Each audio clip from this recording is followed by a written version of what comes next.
A continuación, Noticiero Telesucesos. Clasificación A. Apto para todo público. Un noticiero pensado para usted porque se lo merece. Nos acercamos a la realidad desde diferentes perspectivas. Noticiero Telesucesos. Primera parte del Noticiero Telesucesos con las noticias más importantes del día.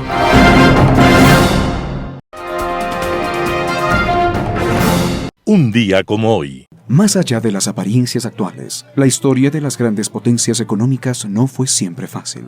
Las grandes crisis y las implacables hambrunas en Europa originaron un movimiento migratorio hacia el continente americano. A finales del siglo XIX y principios del XX, millones de migrantes europeos llegaron a Norteamérica. Entre esas multitudes de desamparados, llegaron dos italianos que en su patria no se conocían. Uno se llamaba Nicola Sacco, el otro Bartolomé Vanzetti. Sacco y Vanzetti pronto habrían de pasar a la historia. Cada uno por su lado, ambos terminaron convirtiéndose en defensores de los derechos de los obreros en una época de feroz crecimiento de la economía capitalista. Y en un momento, hubo dos asaltos armados que terminaron en la muerte de guardias. La sociedad se conmovió y buscó chivos expiatorios. La policía pensó que lo mejor era golpear con fuerza, sin misericordia ni protocolos, y la policía capturó a estos dos italianos, trabajadores pobres y honestos. Y en un juicio que todavía eriza la piel, por lo irregular e injusto, los testigos fueron presionados, se retractaron y contradijeron. Nunca hubo una evidencia seria contra Sacco y Vanzetti. Al final fueron declarados culpables, en medio de los gritos de horror de los presentes, que entendieron aquello como un crimen contra dos hombres inocentes. Dios sabe que estas callosas manos de trabajador nunca han matado a nadie, dijo Nicola Sacco. Y Vanzetti dijo: mi vida fue limpia, de sacrificio y entrega a los demás. Moriré sin ver crecer a mi hijo. Soy inocente. Y ambos enfrentaron la pena de muerte, en uno de los más oscuros procesos en la historia de los Estados Unidos. Aquello fue un día como hoy, 23 de agosto de 1927. Y la palabra y el ejemplo de Sacco y Vanzetti siguen resonando, más allá de las injusticias, a favor de la solidaridad humana. Las principales noticias del día. Titulares. Riesgo país baja a 1.750 puntos tras las elecciones que dan una segunda vuelta en Ecuador. Se establece prórroga del contrato con Conecel. El alcalde de Quito se reunió con el embajador del Reino Unido.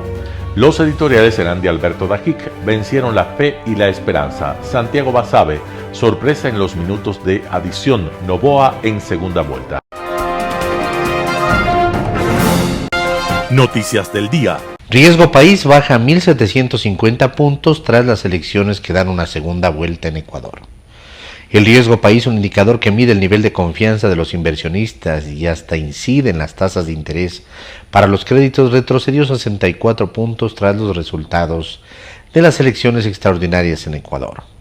El gerente del Banco Central del Ecuador, Guillermo Avellán, confirmó que este indicador se ubicó en 1.750 este lunes 21 de agosto del 2023 frente a los 1.814 puntos que tenía hasta la víspera de los comicios. La reacción de los mercados internacionales se da una vez que los primeros resultados de las elecciones confirmaron una segunda vuelta electoral para la presidencia de la República entre la abogada correísta Luisa González y el empresario Daniel Noboa, de centro derecha. Cuando se cerró la campaña el 17 de agosto, el riesgo país se ubicó en 1.744 puntos, es decir, ha tenido un comportamiento inestable si se toma en cuenta que su pico más alto fue de 2.033 puntos el 3 de agosto del 2023, uno de los más altos en 33 meses y el peor del gobierno de Guillermo Lasso.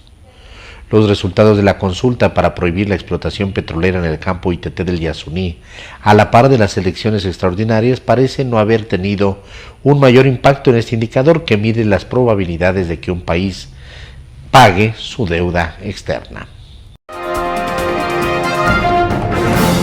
Se establece prórroga del contrato con Conecel. A 5 días de que culmine el contrato con Conecel, operadora de la marca Claro en Ecuador, el gobierno anuncia este 22 de agosto de 2023 la prórroga a ese acuerdo.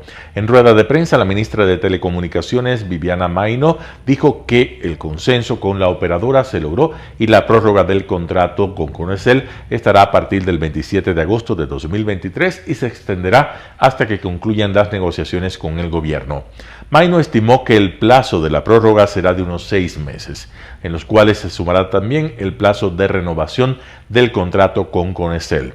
Como parte de la prórroga, Conecel hará un pago anticipado correspondiente al valor del espectro, que será de 3.37 millones al mes, valor a ser cancelado los primeros días de cada mes. El primer pago será en septiembre próximo. El contrato con Conecel para la provisión del servicio móvil avanzado SMA por 15 años fue firmado el 26 de agosto de 2008.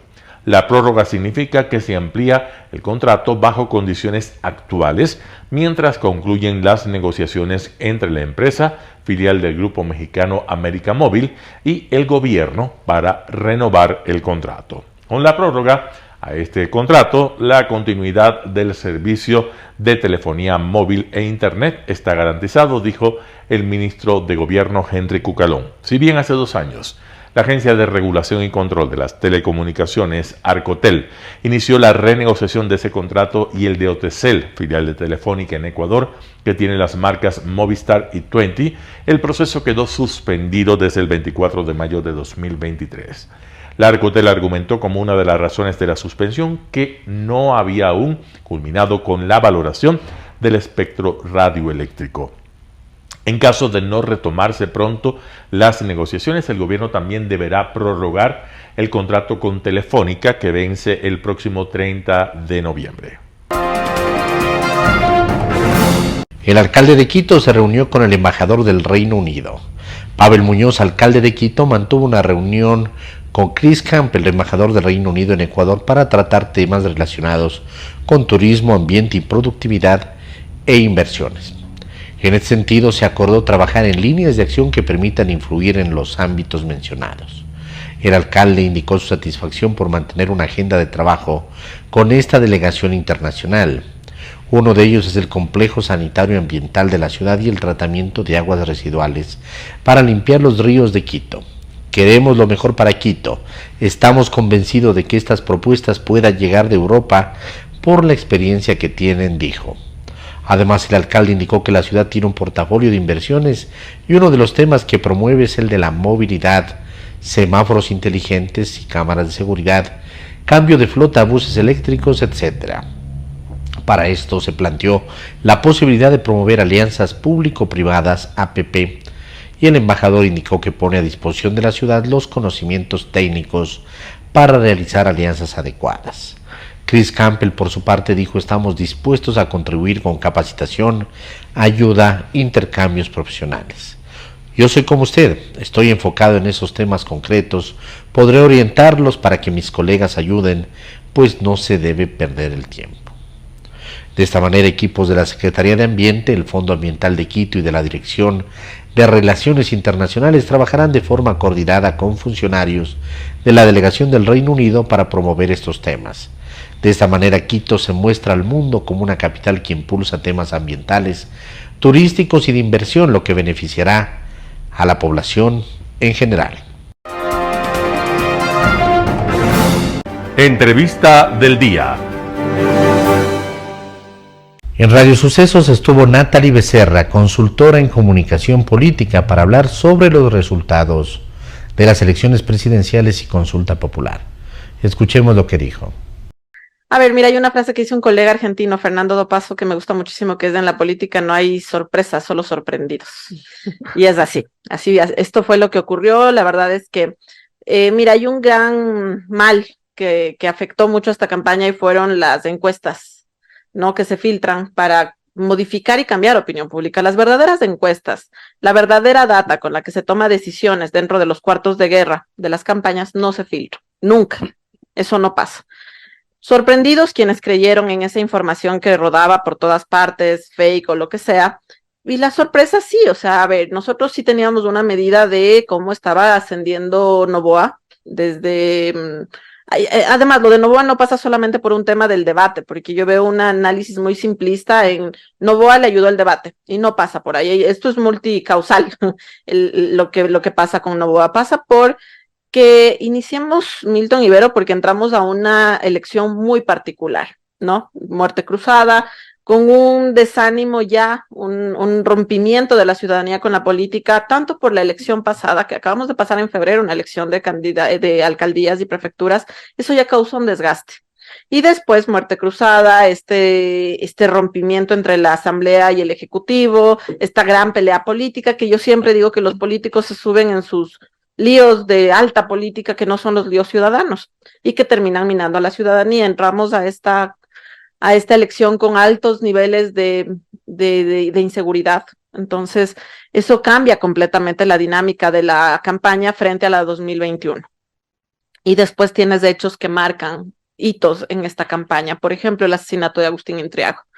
Eso marcó definitivamente un antes y un después, y con eso fue el repunte de Topic, porque él quien llevaba esta bandera de la seguridad, Ajá. logró capitalizar ahí adeptos y votantes. Gente También con el asesinato de Fernando Villavicencio. Pero yo te estoy yendo en orden cronológico para que se entienda un poco más. Viene el asesinato, el magnicidio de Fernando Villavicencio, y la gente ahí se queda un poco de para dónde agarramos, y comienza nuevamente a tomar fuerza el discurso de Topic, ¿no es cierto?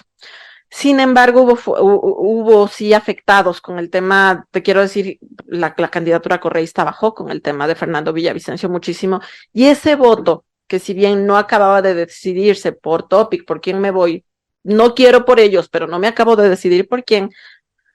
¿Cuántos días después fue de la muerte de Fernando el debate? ¿3, 4 días? Claro.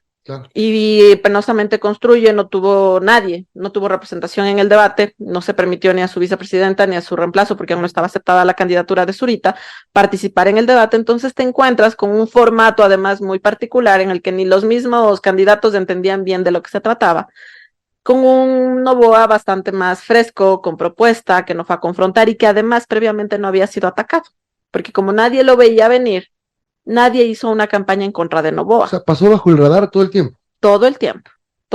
Entonces, ¿y eso es bueno? Sí, mira, es que este comportamiento ya lo vimos en las seccionales de 2019, y lo vimos en las 2021. ¿Cómo llega Hervas? Porque nadie lo veía venir. Con sus campañas de TikTok, llega el debate, Hervas y Frey le brillan, pero nadie les había golpeado, y ahí comienzan a subir con fuerza. ¿Qué pasó en Cuenca 2019? Pedro Palacios, ahí estaba en cambio Marcelo Cabrera, Jefferson Pérez, y teníamos a Paul Carrasco en una pelea de políticos. Viene Pedro Palacios por un ladito con sus canciones cantando, aplaudiendo, una estrategia digital muy buena, y se les mete por el costado. Pasó en Quito también. Entonces, ¿a quién me dice? ¿Fue una sorpresa? No fue una sorpresa, esto venimos viendo desde el 2019 cómo se está manejando y qué es lo que la ciudadanía está pidiendo de la política y de las campañas políticas. Pero cuando yo he preguntado en estas últimas horas a muchos analistas, consultores, etcétera, ¿qué pasó con Otto Sonnenhorster, por ejemplo? Es que Otto fue muy plano, fue muy tibio, no quería confrontar, y mi primera reacción es, ¿y Novoa tampoco? Fue igual. ¿Y por qué Novoa sube los puntos que baja Otto supuestamente? Sí, y eso sí es verdad. Cuando ves la transferencia de votos de Otto a Novoa es ¡paf! O sea, la transferencia es completa. Ni uno más ni uno menos, es completamente la transferencia. ¿Cuál fue la diferencia? Que a Otto sí lo atacaron, y en Otto sí posicionaron que era el vicepresidente. El nivel de conocimiento, a ver, además de ahí me olvidé un factor súper importante. Más negativas que Novoa. Sí, completamente. Fíjate que llegamos al debate con un nivel de indecisión altísima, con la ciudadanía conflictuada, con problemas, y un nivel de conocimiento de los candidatos bajísimo. En el programa Impacto Informativo, Fernando Benalcázar, ex viceministro de Minas, habló sobre los resultados de las consultas populares del ITT y del Chocó Andino. El resultado es evidente, un proceso de haber tocado fibras sensibles ideológicas del cuidado del agua, del aire y de la naturaleza, tras un proceso que lideró mediante mentiras y engaños del impacto que podía tener la actividad petrolera en el Parque Nacional Yasuní, dejando de lado la realidad y la historia de 30 años que tiene la actividad petrolera en dicho parque, y extrapolando que una sección pequeñita que corresponde al campo ITT, pero si analizamos la pregunta misma, usted ve el gran título, actividad petrolera en el Yasuní. Entonces, toda esta serie de informaciones no fidedignas llevaron a que las personas que no conocen la realidad, que desconocen totalmente cómo es la actividad petrolera en 22 provincias de las 24, más las 3 circunscripciones internacionales, votasen por el sí. Pero si analizamos quienes viven, quienes conocen, quienes departen, quienes usufructúan mediante empleo o trabajo en las 2 provincias de Orellana y Sucumbíos, el sí perdió radicalmente. Entonces eso pone en perspectiva lo que alguna vez hablábamos en una entrevista, que alguien que no conoce, foráneo, externo, decide por la realidad de los locales. Ahora, ¿qué va a pasar pues con ese pronunciamiento de las provincias petroleras del Ecuador? Porque faltando Napo, Orellana y Sucumbíos son las provincias donde hay esta industria. ¿Qué va a pasar con ellos? Conocen la realidad. No creo que se quede en una situación tan sencilla y tan simple de decir, así fue la voluntad del pueblo, así me acojo. El gobierno central, los gobiernos seccionales comenzarán a sentir el impacto del desempleo. Las actividades que a futuro, cuando salga Petroecuador, quien, haciendo un paréntesis, sorprendentemente, ayer mismo se pronunció que obedecerá 100% y acoge 100% la decisión del pueblo ecuatoriano, y en cuanto él reciba la notificación del CNE oficialmente, arrancará con el proceso. Y digo sorprendentemente, bueno, pero es que los resultados eran aplastantes, ¿no? No tienen opción, pero por otro lado... Sin defender a Petroecuador. Bueno, no tienen opción, estoy de acuerdo. Pero son 1000 familias que acaban de quedarse sin empleo. No de inmediato. Sí de inmediato, perdón, aquellas que están en servicios porque ya no continúa la actividad misma, pero generaráse algún empleo para los servicios de desmontaje y de remoción de equipos, instalaciones y demás. Y creo que los gobiernos locales van a elevar su voz, creo que van a haber situaciones en las cuales reclamarán al gobierno central. ¿Elevarán su voz o irán a la típica, la típica respuesta del paro? Porque eso es lo que los ha caracterizado en los últimos 23 años. Políticamente poco correcto, más incluso. Políticamente correcto, elevar su voz me refería exactamente a eso. Veremos manifestaciones como las que siempre han habido en el Oriente. Todos los que hemos convivido y trabajado en el Oriente sabemos que la vía siempre es el paro, el bloqueo, y aquí siempre lo he dicho, hasta la remoción de derechos de vía que se constituyeron en vías de acceso para estas propias comunidades, jamás podrán ser removidas. Nadie de las comunidades les va a permitir romper el cordón umbilical entre el puerto y sus comunidades, y no se diga el acceso a la selva. El acceso a la selva es lo que más me preocupa, porque ahora sí vamos a ver que esta respuesta contundente del pueblo ecuatoriano lo que va a generar es un daño ambiental fortísimo.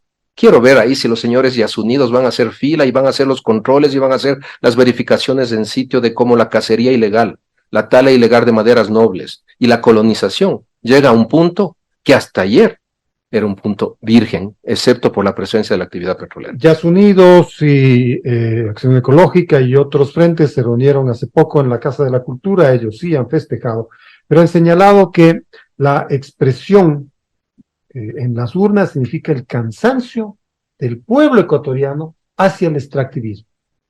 ¿Hasta qué punto esto es real? No comparto en lo más mínimo esa interpretación. Creo que las personas ecuatorianas han votado desinformada y sin darse cuenta el impacto socioambiental que esta decisión trae para todos los ecuatorianos, para 18 millones de ecuatorianos. Un grupo minúsculo comparado con esos 18 millones de ecuatorianos se sentirían orgullosos, como se manifiesta, se ve también en estas ruedas de prensa que han dado, y orgullosos se pondrán la medallita que hicieron disque el cambio ambiental en el Ecuador, pero no miden la envergadura del impacto real de daño ambiental que ellos mismos van a generar por la falta de controles en el sector del ITT. Fernando Carrión, en Impacto Informativo, él es analista político, habló sobre la segunda vuelta electoral. Yo creo que este es un proceso que viene desde las elecciones del 5 de febrero de este mismo año, cuando elegimos alcaldes, prefectos y concejales. ¿Y por qué digo esto? Porque en esa elección se asesinaron nada más ni nada menos que a 3 candidatos a alcalde, uno de los cuales ganó y obviamente no pudo posicionarse. Y la cosa no terminó ahí, porque al siguiente día de la posesión, el 14 de mayo, pues el alcalde de Durán fue a asumir el despacho y sufrió un atentado donde asesinaron a 3 de las personas con las que iban. Y él tuvo que irse fuera del país para gobernar desde fuera. Por suerte ya volvió. En estas elecciones, ¿qué es lo que hemos tenido? Pues el asesinato del alcalde de Manta, que podría uno atribuirle a las elecciones del 5 de febrero o a estas elecciones del 20 de agosto. Pero ya de forma explícita hemos tenido también 2 asesinatos a 2 candidatos a la Asamblea y también un asesinato a un candidato a la presidencia de la República, hechos que nunca habíamos tenido. Y esto condujo, a mi manera de ver, desde el 9 de agosto, que se produce el asesinato de Fernando Villavicencio, candidato a la presidencia de la República, a una especie de militarización de las elecciones.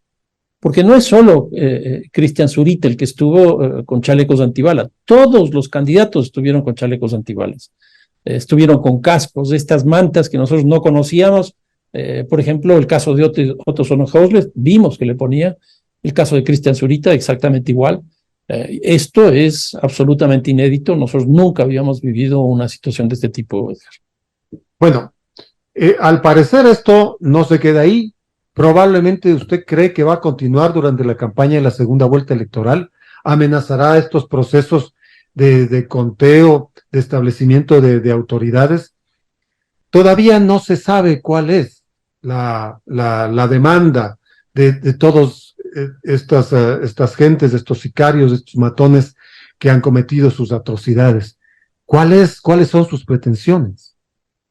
Sí, es muy complicado porque además la inteligencia que tiene el país es muy frágil, es muy débil, no es la que deberíamos tener para la situación que estamos. Del 9 de agosto para acá, pues lo único que sabemos es que son siete colombianos y nada más, y el resto es pura especulación. Gran parte de la información viene de Colombia, más bien, antes que de acá. Entonces, frente a una situación de ese tipo, obviamente que se instala la incertidumbre y eso es lo que hemos tenido en este tramo final. Y una de las cosas principales es que del 9 de agosto al 20, lo que tuvimos es un cambio de la agenda de gobierno, porque ya todos los candidatos se pusieron a ofrecer seguridad más bien. ¿Y qué hay con la política social? ¿Qué hay con la política ambiental?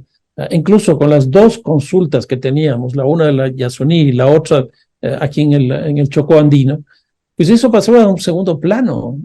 Y entonces la situación es muy complicada. Además hay que tener en cuenta que el año pasado, en el 2022, la tasa de homicidios de aquí fue de 20.6 homicidios por 100.000 habitantes. Y la impresión que yo tengo es que tal como está la cosa, este año va a terminar con una tasa superior a los 40 homicidios por 100.000 habitantes. La familia de Fernando Villavicencio decide culpar al gobierno por el asesinato.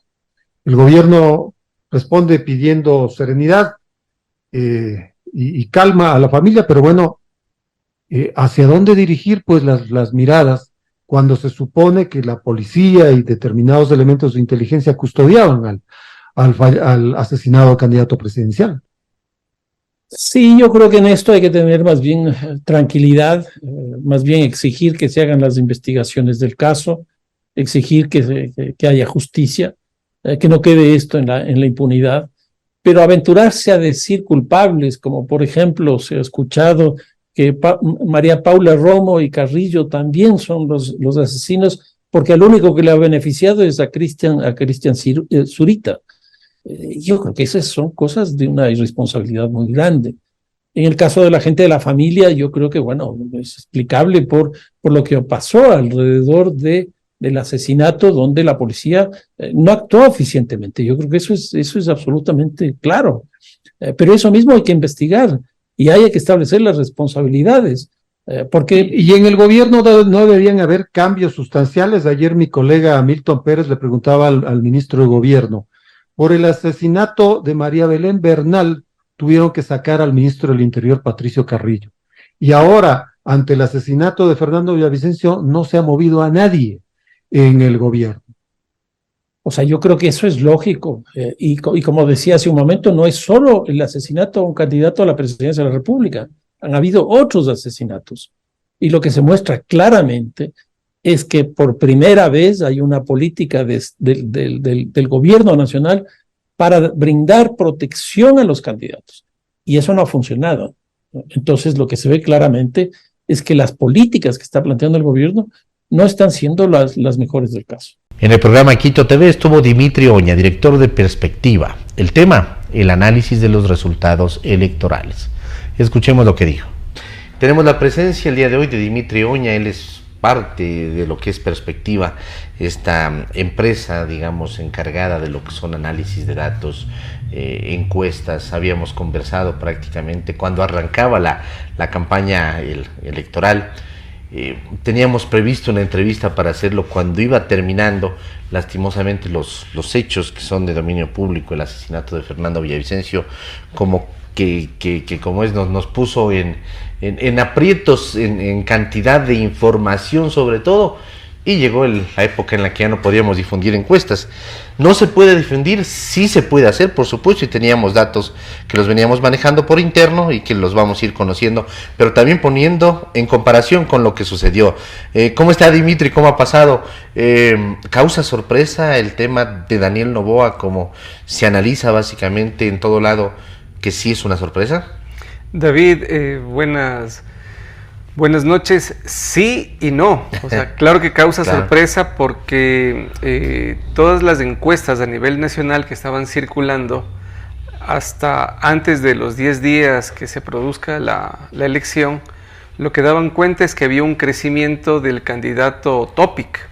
Entonces, recuerde usted, David, que también al inicio las encuestas nacionales indicaban que quien podía estar en la segunda vuelta podía ser el candidato Otto. Entonces, las encuestas visibilizaban entre Otto y Topic. Sin embargo, el candidato Noboa, que finalmente está en el segundo lugar, ¿causa sorpresa? Claro que causa sorpresa. Causa sorpresa, David, por varios factores, porque primero no estuvo visibilizado por toda la opinión pública, ni por los sondeos o las encuestas. Y segundo, tiene un crecimiento muy alto en los últimos 8 o 10 días.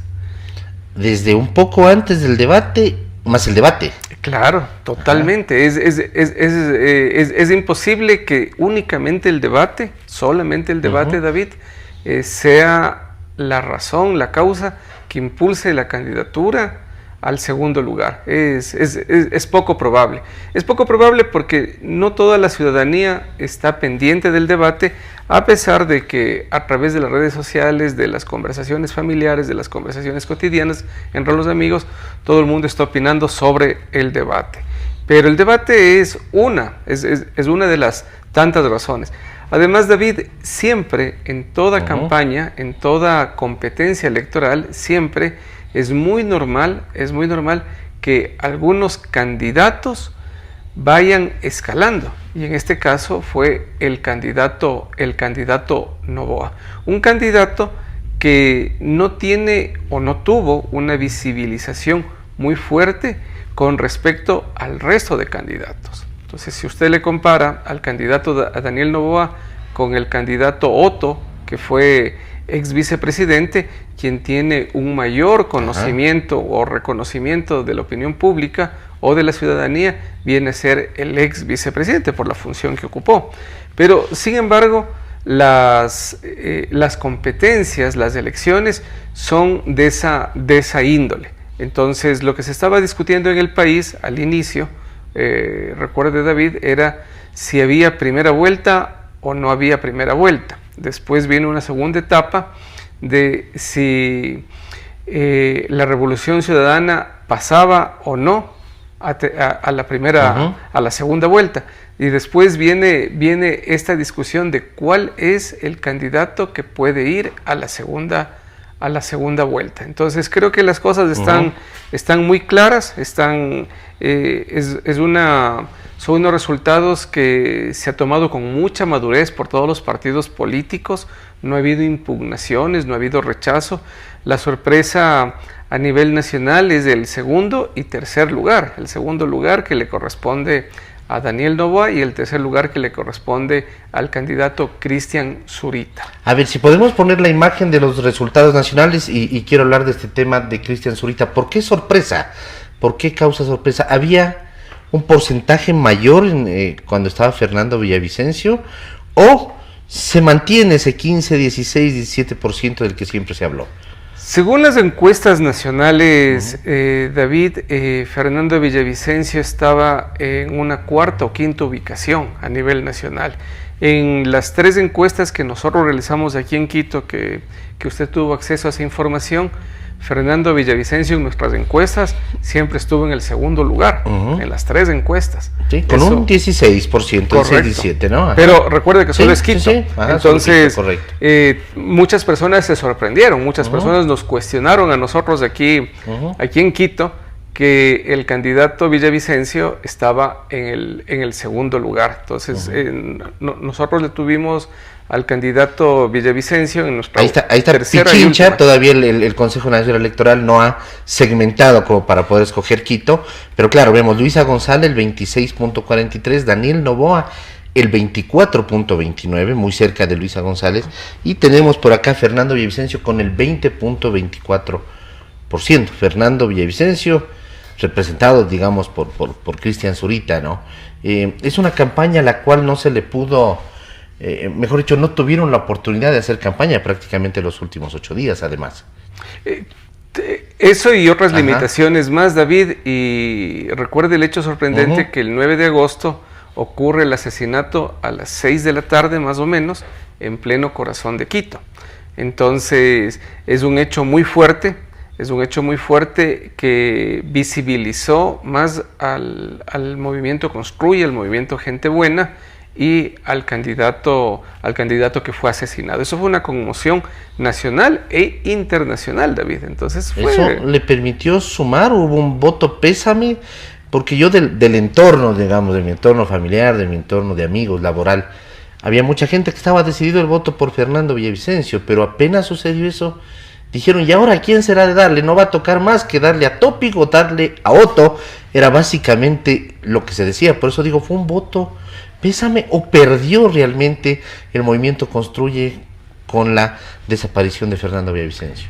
A simple vista parece que el voto se elevó por dos, digamos, indicios visibles que se tiene hasta el momento, porque la base de datos del CNE todavía no está desagregada, ni por parroquias, ni por cantones. Hay que esperar un poco. Vemos que la ubicación de Cristian Zurita es bastante alta, un tercer lugar, es bastante alta. Y también vemos que el posible número de asambleístas que va a conformar el próximo parlamento es la segunda fuerza y es alta. Entonces, esos 2 indicadores estarían mostrando, David, que la votación es una de las más altas en relación de las 8 candidaturas que se presentaron. Un panorama de noticias para su estatura intelectual.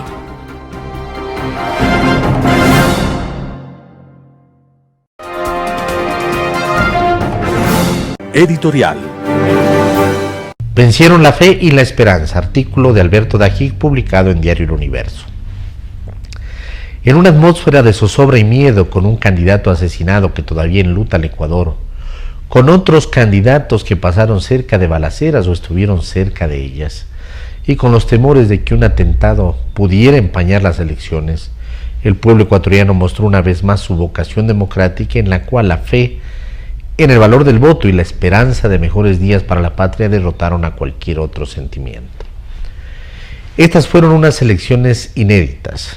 Fueron convocadas después de la primera ocasión en que un presidente de la República, en ejercicio de las facultades que le otorga la Constitución, disolvió la Asamblea Nacional y, siguiendo también el mandato de la Constitución, el CNE convocó a elecciones generales para presidente de la República y legisladores.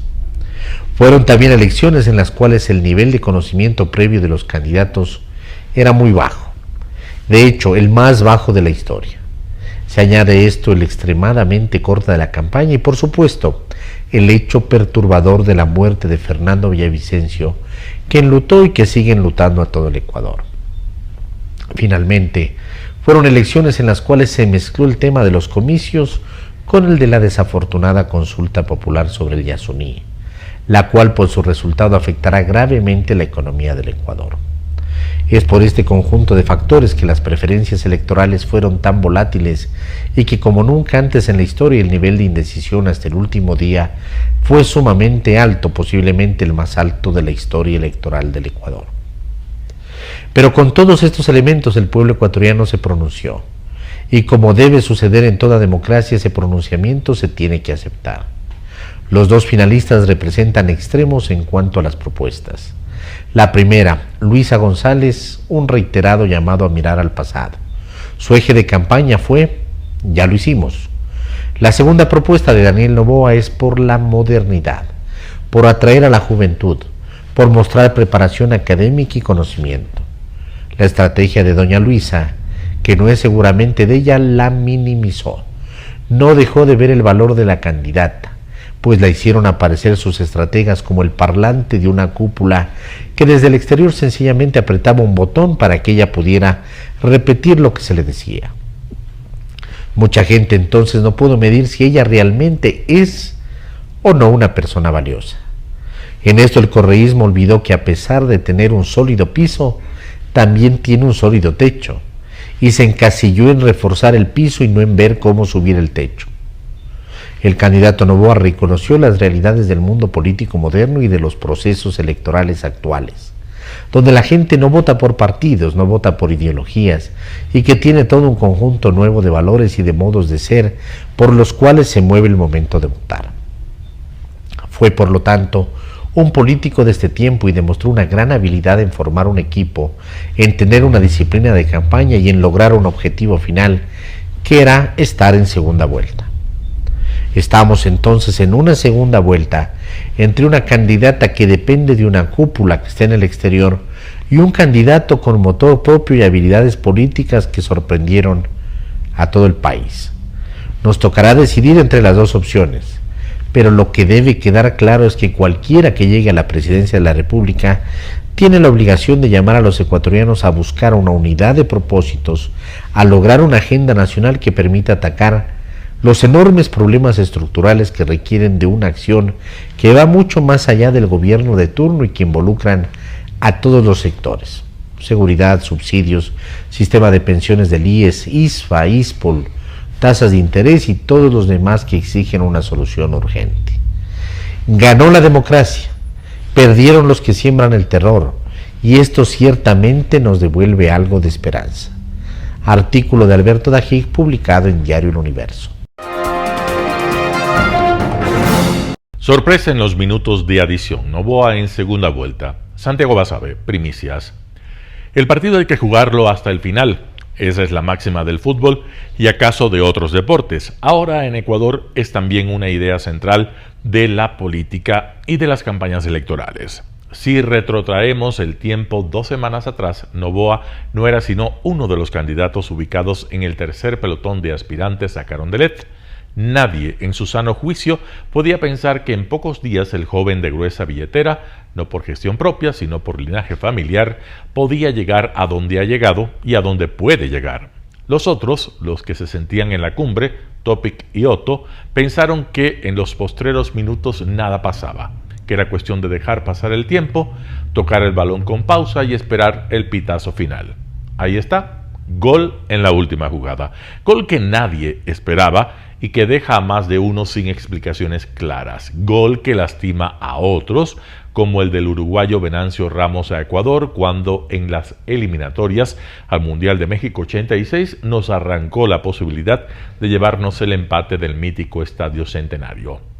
¿Por qué Noboa está en segunda vuelta? Esa es la pregunta sin respuesta clara al día de hoy. No obstante, algunas hipótesis se pueden proponer. La primera, que surge en natural, es que luego del debate presidencial, los bonos del hijo del magnate ecuatoriano y 5 veces candidato a la presidencia de la República subieron notoriamente, sobre todo entre la población joven y el amplio grupo de los indecisos. Un problema que se tiene ahí para la verificación empírica de la conjetura es que no se puede identificar ni los votos de los jóvenes ni de los indecisos más allá de la recurrencia a las redes sociales o a otro tipo de pruebas que vienen más bien desde lo anecdótico. En todo caso, la hipótesis al menos suena coherente. Otra explicación planteada desde algunos espacios es que a raíz del asesinato de Fernando Villavicencio, los adeptos a Noboa fueron en vertiginoso ascenso. Menos creíble resulta esa conjetura, pues implicaría asumir que la principal carta de presentación de la hora finalista era la seguridad y que alrededor de ese tema articulaba su discurso de tarima. Nada de eso es real. Si alguien debía beneficiarse del trágico fallecimiento del candidato presidencial Villavicencio era Topic y su monotemática plataforma electoral. Una tercera salida a la inexplicable llegada de Noboa al balotaje está en el sostenimiento de su candidatura a partir de los ilimitados recursos económicos de su familia, la clientela electoral que de allí se pudo derivar y esencialmente de la cosecha de información amasada a lo largo de décadas por su padre. En realidad, la primera y la tercera explicaciones no son mutuamente excluyentes, por lo que tratando de interpretar los resultados de la primera vuelta electoral, allí podría encontrarse una buena respuesta a la inquietud que ahora genera entre analistas y ciudadanía la llegada de Noboa a la instancia en la que ahora se encuentra. Lo cierto, más allá de las hipótesis planteadas, es que Noboa modificó el tablero electoral en 2 semanas y ahora se enfrenta en segunda vuelta a una candidata, la de la Revolución Ciudadana, a la que le costará muchísimo incrementar ese histórico 30% a 35% de electores que mantiene la lealtad a Rafael Correa. De esa forma, Noboa no solo gana el paso de la etapa definitiva del proceso electoral, sino que tiene media presidencia ya en el bolsillo.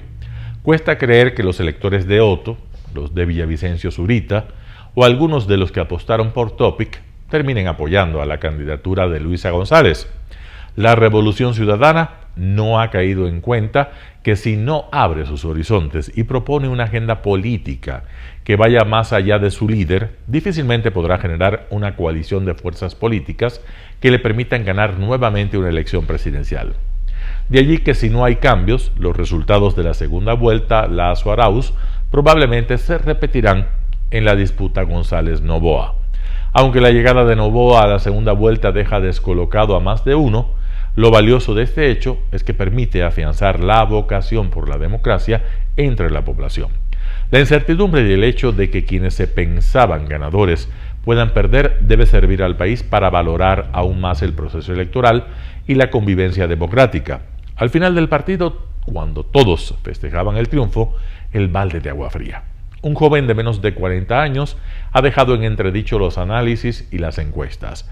No solo eso, sino que además su presencia en segunda vuelta podría ser un indicio más de que el sistema político está en crisis y ante ello la respuesta del elector fue inclinarse por alguien relativamente nuevo en la vida pública y con un discurso conciliador. Queda para la anécdota que lo que el padre no pudo conseguir en alrededor de 25 años, el hijo lo ha hecho en 2 semanas. De tal palo, tal astilla. Acá no se aplica ningún concepto. En ocasiones el adagio popular tiene su excepción. Santiago Basabe, Primicias. Noticias internacionales. Muertes en Estados Unidos por bacteria comecarne, mayor incidencia en Florida. Los balnearios con aguas reposadas o de poca circulación se convierten en el lugar donde se puede alojar el riesgo de infección causado por la peligrosa bacteria Vibrio vulnificus, conocida popularmente como la comecarne. Autoridades sanitarias de Estados Unidos registran 8 fallecidos por esta complicación. La mayoría de ellos están localizados hacia la zona de Tampa, en el centro de Florida. Y con el aumento en la temperatura del agua, sobre todo el agua de mar, se hace un medio apropiado para el desarrollo de una serie de bacterias que en un momento dado pueden producir lo que se llama la enfermedad fascitis microtizante. Fascitis es el proceso de deterioro de la piel. por eso que la llaman come carne, ¿no? Porque las personas desarrollan una dermatitis necrótica que se va digiriendo los pedazos de piel y se caen en algunos segmentos. Además, otros casos están ubicados en Nueva York y Connecticut. Oficiales de salud pública aseguraron que 2 personas murieron luego de bañarse en playas con peligro y otras por comer ostras crudas. Se advierte sobre el riesgo en la ingesta de mariscos crudos o poco cocidos. Las bacterias como esta tienden a crecer demasiado y si tiene una herida abierta nunca debe meterse en el agua porque ahí hay una gran cantidad de bacterias. Otro riesgo es que la gente viaja a otros estados, pueden ir a otras áreas del país. De acuerdo a los Centros para el Control y la Prevención de Enfermedades, en Estados Unidos se registran anualmente 80,000 infectados por esta bacteria. José Pernalete, Voz de América, Miami. Joe Biden visita Hawái, donde 850 personas siguen desaparecidas tras incendios forestales. El presidente Joe Biden visitó la isla Maui este lunes en Hawái para consolar a los sobrevivientes, mientras las autoridades intentan dar con casi 850 personas que siguen desaparecidas después de que unos incendios forestales catastróficos arrasaron la isla, ardiendo durante semanas. Las llamas, contenidas en más del 80%, ya cobraron más de 110 vidas y han causado miles de millones de dólares en daños. Estos incendios forestales fueron los más mortíferos en Estados Unidos en más de un siglo. El mandatario, durante su visita, prometió: el país está de duelo con ustedes, está con ustedes y hará todo lo posible para ayudarlos a recuperar, construir y recuperar la cultura y las tradiciones cuando se lleve a cabo la reconstrucción. El FBI ha localizado a más de 1,200 sobrevivientes y el gobierno ha movilizado en el terreno a más de 1,000 efectivos federales para ayudar a la población local, además de asignar casi $10 millones en ayudas. Reconstruir a largo plazo y hacerlo juntos para ayudarnos a volver a ponernos de pie, para reconstruir de la forma en que queremos reconstruir, asegurándonos de que se escuchen sus voces, respetando vuestras tradiciones. Sin embargo, los residentes dicen que necesitan más. Necesitamos que el gobierno se centre en la salud mental, el trastorno de estrés postraumático, conseguir viviendas para las personas, financiar y ayudar a las familias a recuperarse, restaurar su dignidad, permitirles enterrar a sus familiares y amigos. Ni siquiera hemos tenido el primer funeral todavía y ya están hablando de reconstruir la Jaina. Las autoridades aún intentan determinar las causas de los incendios, pero ya se han presentado varias demandas contra la compañía eléctrica Hawaiian Electric, alegando que cables eléctricos caídos provocaron el fuego. Además, la Fiscalía de Hawái inició una revisión de la respuesta al desastre por parte de las autoridades, en particular por qué no se activaron las sirenas durante los incendios, dejando a los residentes con poca advertencia sobre el peligro inminente. Jacopo Luzzi, Voz de América. Esta es la imagen con la que muchos rusos se han despertado durante los últimos 5 días. Una calle acordonada con restos dispersos de un dron supuestamente ucraniano tras ser derribado por la defensa antiaérea. Rusia afirma haber derribado 2 drones en la región de Moscú la pasada madrugada. Uno de ellos cayó cerca de Chatsi, a unos 20 kilómetros al oeste de la capital, y otro en las afueras de la cercana Krasnogorsk. Según las autoridades, no ha habido víctimas, aunque sí algunos daños menores en edificios y vehículos. Otros 2 aviones no tripulados fueron derribados en la región de Briansk, en la frontera con Ucrania. Kiev está intensificando los ataques con drones tanto en Moscú como en regiones fronterizas.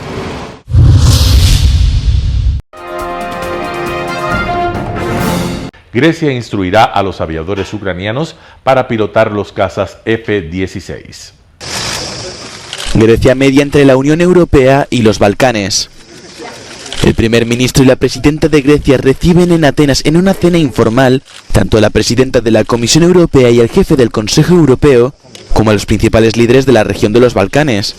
La presidenta de la Comisión Europea ha dejado claro cuál era su objetivo a través de las redes sociales: acercar a los países de los Balcanes occidentales a la UE.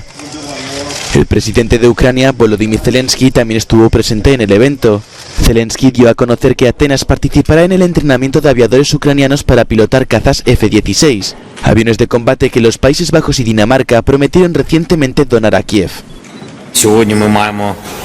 важливий результат для авіаційної коаліції. Греція візьме участь в тренуванні наших пілотів на F-16. Дякую за цю пропозицію і дякую вам, вашій команді, за готовність більше допомогти Україні із захистом нашої свободи.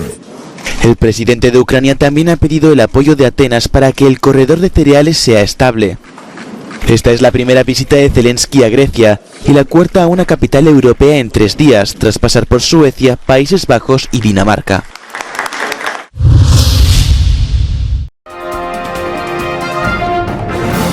Telesucesos Sports. Deportes, deportes, deportes. Todas las tardes, 4 horas de lunes a miércoles, de 14 a 17 horas. Los jueves y viernes, 6 horas, de 12 a 20 horas. Desde Arena Telesucesos. Transmisiones en vivo, siempre Ecuavolley. Y luego, deportes para recordar. Todas las tardes, deportes en Telesucesos Sports. Bajo la dirección del arquitecto David López. La visión objetiva de quien vive el deporte. Sucesos deportivos, visión de un equipo de opinión joven de comunicadores.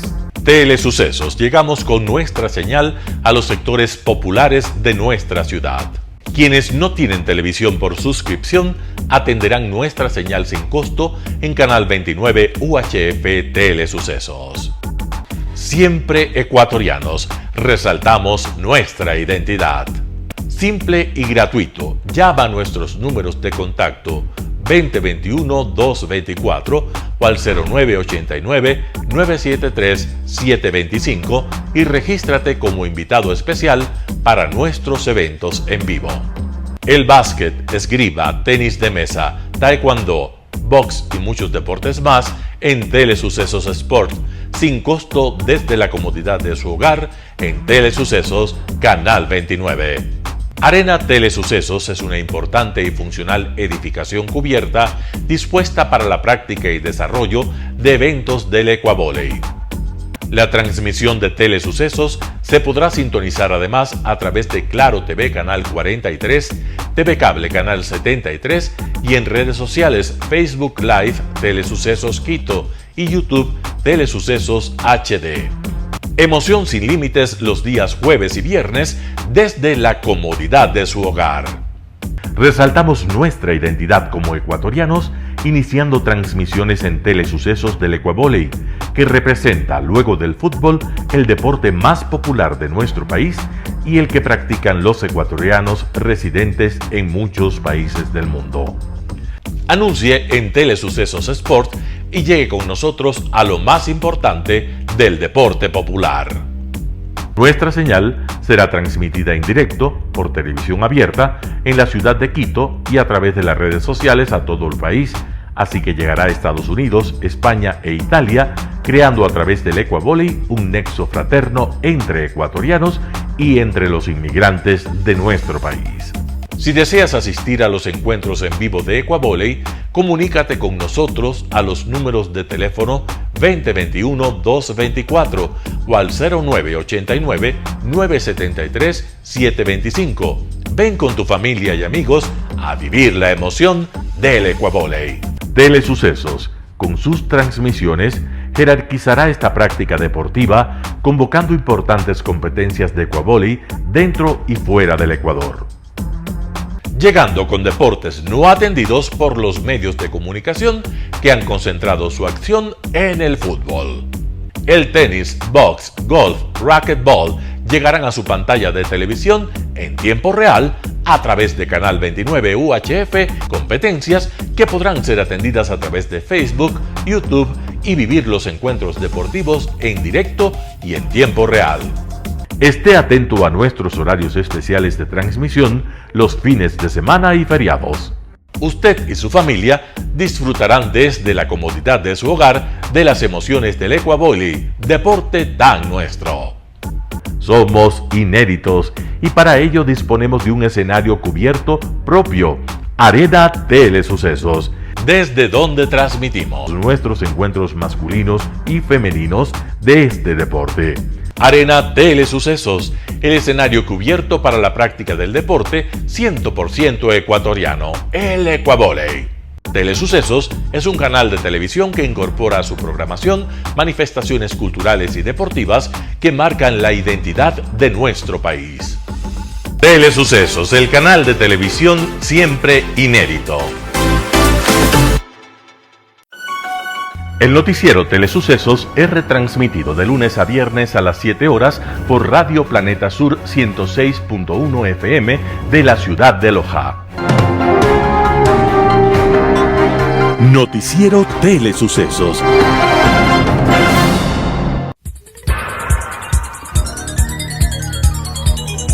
Las opiniones vertidas en este espacio por la producción y dirección del programa son de exclusiva responsabilidad de sus autores y de quienes intervienen en ellos.